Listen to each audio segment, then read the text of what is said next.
नमस्कार, स्वागत है आपका। मैं हूं आपके साथ नया शर्मा। शुरुआत करेंगे बुलेटिन की आज की तमाम अहम खबरों के साथ। मुख्यमंत्री नायब सिंह सैनी फरीदाबाद पहुंचे। इस दौरान उन्होंने केंद्रीय राज्य मंत्री और फरीदाबाद से बीजेपी के लोकसभा प्रत्याशी कृष्णपाल गुर्जर के समर्थन में लोगों से वोट मांगा। सीएम नायब सिंह सैनी ने कहा कि देश में इस बार 400 पार सीटें बीजेपी जीतेगी और कृष्णपाल गुर्जर 10 लाख से अधिक वोट लेकर रिकॉर्ड तोड़ जीत दर्ज करेंगे।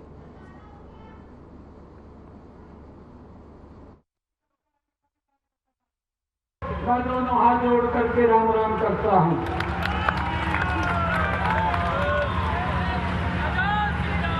आज बाबा साहब की जन्म जयंती है, जिन्होंने हमें एक पवित्र संविधान दिया है। आज बाबा साहब की इस जन्म जयंती की मैं पूरे प्रदेश और देशवासियों को बहुत बहुत बधाई और शुभकामनाएं देता हूं। मैं उनको नमन करता हूं। साथियों, चुनाव का समय चल रहा है और देश टकटकी लगा करके देख रहा है कि 25 मई ये 4 जून जब आएगी तो देश के अंदर जो देश ने एक नारा दिया है कि अब की बार 400 पार सीटें दे करके तीसरी बार नरेंद्र मोदी जी को इस देश की गद्दी के ऊपर बैठाने का काम ये देश की जनता करेगी। भाइयों, उसी कड़ी में ही आज टीगांव के अंदर, इस फरीदाबाद लोकसभा के अंदर मेरा ये दूसरा चक्कर है। मैं एक दिन पहले आया था और जब मैं लोगों से मिल रहा था तो लोगों ने एक बार मेरे ख्याल से मेरे इस लोकसभा के अंदर 6 कार्यक्रम अलग अलग स्थानों के ऊपर हुए थे और एक भी स्थान के ऊपर ये बात नहीं कही गई, एक ही आवाज पूरी लोकसभा के अंदर थी कि अब की बार कृष्णपाल जी 10 लाख पार वोटों से जीत करके तीसरी बार नरेंद्र मोदी जी के पास भेजने का काम करेंगे।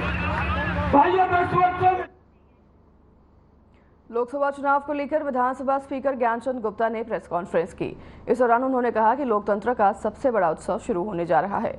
उन्होंने कहा कि संविधान की खूबसूरती है कि सभी को एक वोट का अधिकार है। स्पीकर ज्ञानचंद गुप्ता ने और क्या कुछ कहा, आपको भी सुनाते हैं। हमारे ऑर्गेनाइजेशनल तरीके से संगठन के माध्यम से हमने लोगों से सुझाव लिए और इसके लिए 15 लाख जो सुझाव थे वो पूरे देश से आगामी घोषणा पत्र के लिए आए। उन सभी सुझावों को मद्देनजर रखते हुए भारतीय जनता पार्टी ने अपना घोषणा पत्र, अपना संकल्प पत्र, जिसे हम कहेंगे, जो जारी किया है, तैयार की गई है। जैसा मैंने कहा कि 4 मजबूत स्तंभ, युवा शक्ति, नारी शक्ति, किसान और गरीब,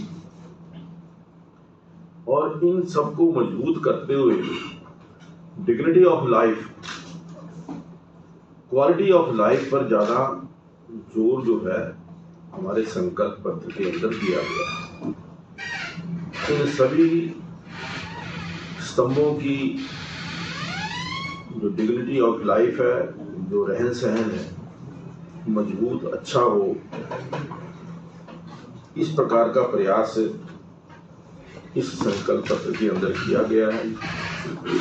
और इसके अंदर quantity of opportunities and quality of opportunities, इसके ऊपर विशेष जो ध्यान दिया गया है।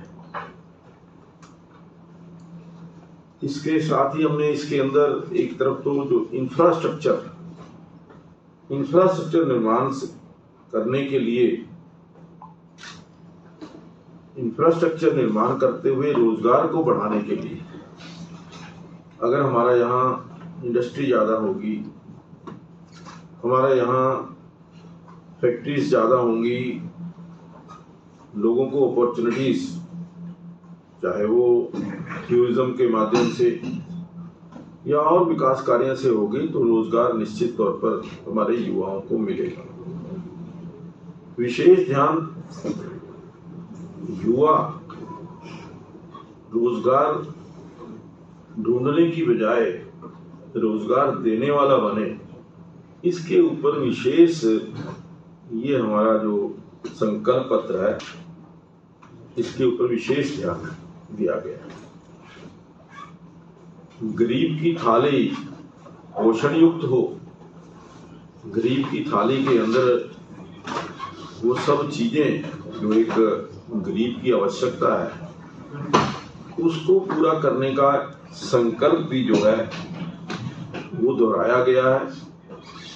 और उसी कड़ी में जो 85 करोड़ हमारे भाई ऐसे हैं जो गरीबी रेखा पे खड़े हैं, उनको अगले 5 साल के लिए जो मुफ्त अन्न योजना है उसको फिर से जारी 5 साल तक, अगले 5 साल तक जारी रखने की बात कही गई है। इस घोषणा पत्र में, संकल्प पत्र में अब की बार जो आयुष्मान योजना, जो पहले केवल जो बीपीएल परिवार थे उन तक सीमित थी,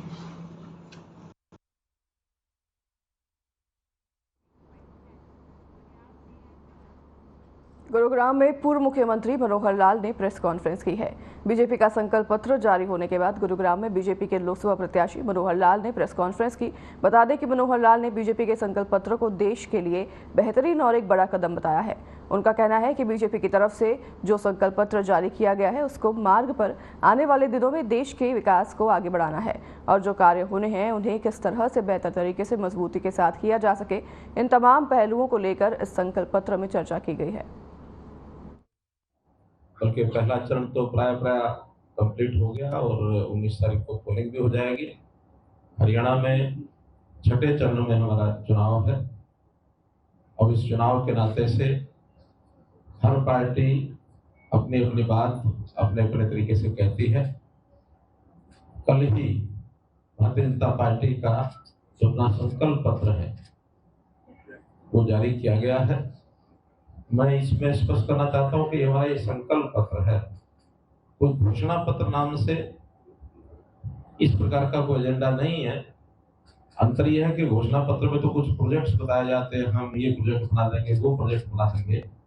संकल्प पत्र एक दिशा होती है, देश को किस दिशा में ले जाना, देश के विभिन्न वर्गों को किस प्रकार से और आत्मनिर्भर बनाना, ताकि हमारा हर इकाई ये आत्मनिर्भर होते होते और देश आत्मनिर्भर हो। यहाँ व्यक्ति की भी चिंता करते हैं, या परिवार की भी चिंता करते हैं, यहाँ किसी वर्ग विशेष की वर्ग के नाते जिसकी मान्यता है उसकी भी चिंता करते हैं, गांव शहर की भी चिंता होती है, जिला प्रदेश की भी चिंता होती है और देश भर की भी एक प्रकार से उसको कैसे आत्मनिर्भर बनाना है। अगर हर इकाई अपने आप में आत्मनिर्भर हो तो देश आत्मनिर्भर स्वाभाविक रूप से होगा।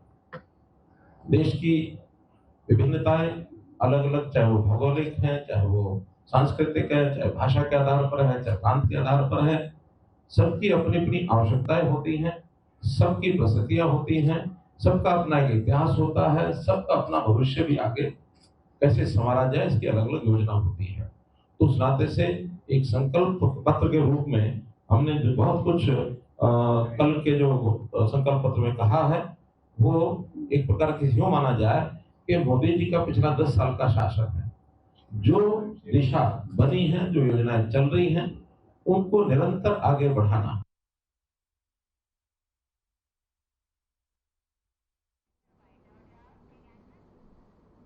लोकसभा चुनाव को लेकर हरियाणा में सियासत चरम पर है। इसी बीच कांग्रेस की सूची अभी तक जारी न होने पर अनिल विज ने तंज कसा।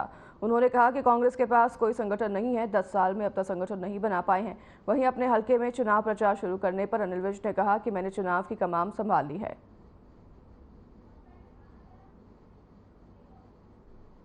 कांग्रेस पार्टी के पास कोई संगठन तो है नहीं, 10 साल में वो अपना संगठन नहीं बना पाए।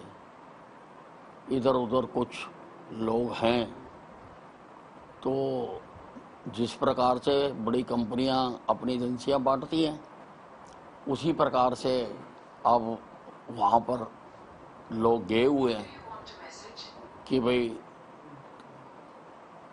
मोल भाव करके किस किस को कहाँ कहाँ की टिकट मिलती है, वो है पहले तो कांग्रेस की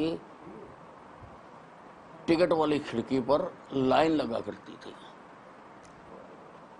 अब वो खिड़की भी खाली है, कोई है ही नहीं है, तो इसलिए इनको दिक्कत आ रही है।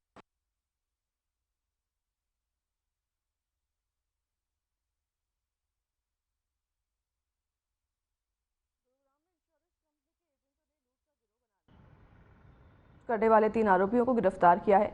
बताया जा रहा है कि इंश्योरेंस कंपनी के ये एजेंट जल्द पैसा कमाने के चक्कर में लोगों को टारगेट करते थे और उनका अपहरण कर ये आरोपी न केवल लूट करते थे बल्कि मारपीट के बाद उनका बैंक खाता खाली कर देते थे। वहीं एसीपी वरुण दहिया ने आरोपियों के गुरुग्राम में 4 और दिल्ली में 1 वारदात को अंजाम देने का खुलासा किया है। साथ ही आरोपियों के कब्जे से वारदात में इस्तेमाल की गई एक गाड़ी सहित अन्य सामान बरामद किए हैं। फिलहाल पुलिस इस मामले की पूरी जाँच में जुट गई है।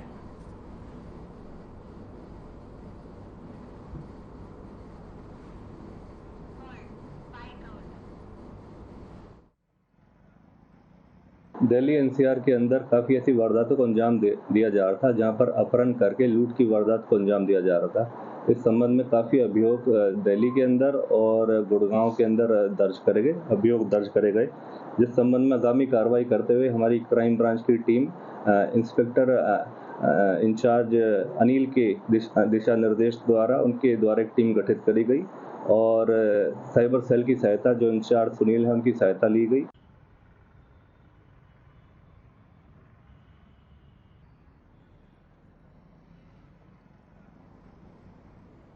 वक्त चला एक छोटे से ब्रेक का, जल्द हाजिर होंगे आपके पास इस ब्रेक के बाद।